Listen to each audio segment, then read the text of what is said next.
ನಮಸ್ಕಾರ, ಕರ್ನಾಟಕ ಡಾಟ್ ಇನ್ಗೆ ಸ್ವಾಗತ. ನಾನು ನಿಮ್ಮ ಶಂಕರಘಟ್ಟ. ಇವತ್ತಿನ ಸೂಪರ್ ಸಂಡೆಯಲ್ಲಿ ಸೂಪರ್ 4 ಮ್ಯಾಚ್ ನಡೀತಾ ಇದೆ ಭಾರತ ಮತ್ತು ಪಾಕಿಸ್ತಾನ ನಡುವೆ.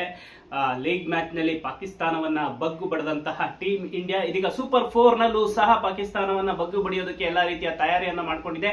ಏಷ್ಯಾ ಕಪ್ ನಲ್ಲಿ ಫೇವರೇಟ್ ಟೀಮ್ ಅಂತ ಹೇಳಿದ್ರೆ ಕಪ್ ಗೆಲ್ಲೋದ್ರಲ್ಲಿ ಇವತ್ತು ಈ ಸತಿ ಟೀಮ್ ಇಂಡಿಯಾ ಅಂತಾನೆ ಹೇಳ್ಬೋದು. ಹಾಲಿ ಚಾಂಪಿಯನ್ ಕೂಡ ಹೌದು. ಇದೀಗ ಇವತ್ತು ಏಷ್ಯಾ ಕಪ್ ನ ಸೂಪರ್ 4 ನಲ್ಲಿ ಪಾಕಿಸ್ತಾನ ಭಾರತ ತಂಡವನ್ನ ಎದುರಿಸ್ತಾ ಇದೆ.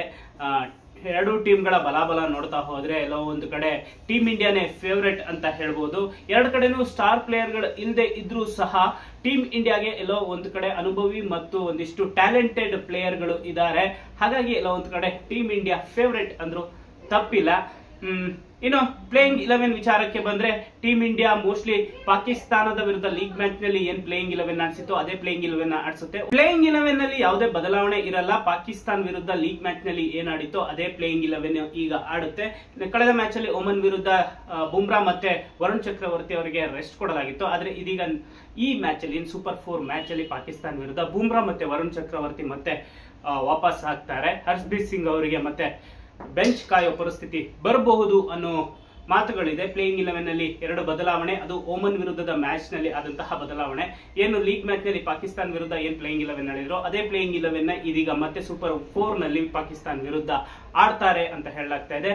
ಇನ್ನು ಎರಡು ಟೀಮ್ಗಳ ಹೆಡ್ ಟು ಹೆಡ್ ನೋಡ್ತಾ ಹೋದ್ರೆ ಏಷ್ಯಾ ಕಪ್ ಅಲ್ಲಿ ಇದುವರೆಗೂ 20 ಮ್ಯಾಚ್ ಗಳನ್ನಾಡಿದೆ. 20 ಮ್ಯಾಚ್ ನಲ್ಲಿ ಟೀಮ್ ಇಂಡಿಯಾ 11 ಮ್ಯಾಚ್ ಗಳನ್ನ ಗೆದ್ದಿದ್ರೆ ಪಾಕಿಸ್ತಾನ 6 ಮ್ಯಾಚ್ ಗಳನ್ನ ಗೆದ್ದಿದೆ. ಇನ್ನು 3 ಮ್ಯಾಚ್ ಗಳು ರಿಸಲ್ಟ್ ಬಂದಿಲ್ಲ. ಮ್ಯಾಚ್ ಗಳು ರದ್ದಾಗಿರ್ಬೋದು ಅಥವಾ ಮಳೆ ಬಂದು ಮ್ಯಾಚ್ ನಿಂತು ಹೋಗಿರ್ಬೋದು. ಹಾಗಾಗಿ 3 ಮ್ಯಾಚ್ ಗಳ ರಿಸಲ್ಟ್ ಬಂದಿಲ್ಲ. ಈಗ ಸದ್ಯಕ್ಕೆ ಹೆಡ್ ಟು ಹೆಡ್ ನೋಡ್ತಾ ಹೋದ್ರೆ ಅಲ್ಲಿ ಟೀಮ್ ಇಂಡಿಯಾನೇ ಮೇಲುಗೈ ಸಾಧಿಸ್ತಾ ಇದೆ. ಏಷ್ಯಾ ಕಪ್ ನಲ್ಲಿ ಒಂದು ರೀತಿಯಲ್ಲಿ ಟೀಮ್ ಇಂಡಿಯಾದೇ ಮೇಲುಗೈ ಇದೆ ಪಾಕಿಸ್ತಾನ ವಿರುದ್ಧ. ಹಾಗಾಗಿ ಇವತ್ತಿನ ಸೂಪರ್ 4 ಮ್ಯಾಚ್ ಅಲ್ಲೂ ಸಹ ಸೂಪರ್ ಸಂಡೇ ಒಂದೊಳ್ಳೆ ಅದ್ಭುತ ಮ್ಯಾಚ್ ಇರುತ್ತೆ. ನಿಮ್ ಪ್ರಕಾರ ಟೀಮ್ ಇಂಡಿಯಾದಲ್ಲಿ ಪ್ಲೇಯಿಂಗ್ 11 ನಲ್ಲಿ ಏನಾದ್ರು ಚೇಂಜಸ್ ಗಳು ಆಗ್ಬೇಕಾ? ಯಾರನ್ನ ಕೂರಿಸಿ ಯಾರನ್ನ ಪ್ಲೇಯಿಂಗ್ 11 ಒಳಗೆ ತರಬೇಕು ಅನ್ನೋದು ನಿಮ್ಮ ಅಭಿಪ್ರಾಯ. ಇವತ್ತಿನ ಮ್ಯಾಚ್ ನಲ್ಲಿ ಸ್ಕೋರ್ ಏನಾಗಿರುತ್ತೆ?